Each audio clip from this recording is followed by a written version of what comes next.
ምዕራፍ 5 አሁንም እናንተ ባለጠጎች ስለሚደርስባችሁ ጭንቅ ዋይ ዋይ እያላችሁ አልቅሱ። ሀብታችሁ ተበላሽቷል፣ ልብሳችሁም በብል ተበልቷል።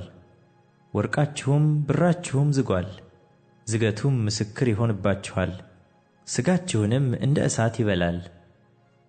ለኋለኛው ቀን መዝገብን አከማችታችኋል። እነሆ እርሻችሁን ያጨዱት የሠራተኞች ደመወዝ በእናንተ ተቀምቶ ይጮኻል። የአጫጆችም ድምፅ ወደ ጌታ ጸባዖት ጆሮ ገብቶአል። በምድር ላይ ተቀማጥላችኋል፣ በሴሰኝነትም ኖራችኋል። ለእርድ ቀን እንደሚያወፍር ልባችሁን አወፍራችኋል። ጻድቁን ኮንናችሁታል፣ ገድላችሁትማል፣ እናንተን አይቃወምም። እንግዲህ ወንድሞች ሆይ ጌታ እስኪመጣ ድረስ ታገሱ። እነሆ ገበሬው የፊተኛውንና የኋለኛውን ዝናብ እስኪቀበል ድረስ እርሱን እየታገሰ የከበረውን የመሬት ፍሬ ይጠብቃል። እናንተ ደግሞ ታገሱ፣ ልባችሁንም አጽኑ፣ የጌታ መምጣት ቀርቦአልና። ወንድሞች ሆይ እንዳይፈረድባችሁ እርስ በርሳችሁ አታጉረምርሙ። እነሆ ፈራጅ በደጅ ፊት ቆሟል። ወንድሞች ሆይ የመከራና የትዕግሥት ምሳሌ የሆኑትን በጌታ ስም የተናገሩትን ነቢያትን ተመልከቱ። እነሆ በትዕግሥት የጸኑትን ብፁዓን እንላቸዋለን።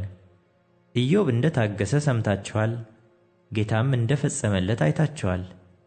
ጌታ እጅግ የሚምር የሚራራም ነውና። ከሁሉ በፊት ወንድሞቼ ሆይ በሰማይ ቢሆን በምድርም ቢሆን በሌላ መሐላም ቢሆን በምንም አትማሉ። ነገር ግን ከፍርድ በታች እንዳትወድቁ ነገራችሁ አዎን ቢሆን አዎን ይሁን፣ አይደለምም ቢሆን አይደለም ይሁን። ከእናንተ መከራን የሚቀበል ማንም ቢኖር እርሱ ይጸልይ፣ ደስ የሚለውም ማንም ቢኖር እርሱ ይዘምር። ከእናንተ የታመመ ማንም ቢኖር የቤተ ክርስቲያንን ሽማግሌዎች ወደ እርሱ ይጥራ፣ በጌታም ስም እርሱን ዘይት ቀብተው ይጸልዩለት። የእምነትም ጸሎት ድውዩን ያድናል፣ ጌታም ያስነሣዋል። ኃጢአትንም ሰርቶ እንደሆነ ይሰረይለታል። እርስ በርሳችሁ በኃጢአታችሁ ተናዘዙ፣ ትፈወሱም ዘንድ እያንዳንዱ ስለ ሌላው ይጸልይ። የጻድቅ ሰው ጸሎት በሥራዋ እጅግ ኃይል ታደርጋለች። ኤልያስ እንደኛ የሆነ ሰው ነበረ። ዝናብም እንዳይዘንብ አጥብቆ ጸለየ። በምድርም ላይ 3 ዓመት ከ6 ወር አልዘነበም። ሁለተኛም ጸለየ፣ ሰማዩም ዝናብን ሰጠ፣ ምድሪቱም ፍሬዋን አበቀለች። ወንድሞቼ ሆይ ከእናንተ ማንም ከእውነት ቢስት አንዱም ቢመልሰው፣ ኃጢአተኛን ከተሳሳተበት መንገድ የሚመልሰው ነፍሱን ከሞት እንዲያድን የኃጢአትንም ብዛት እንዲሸፍን ይወቅ።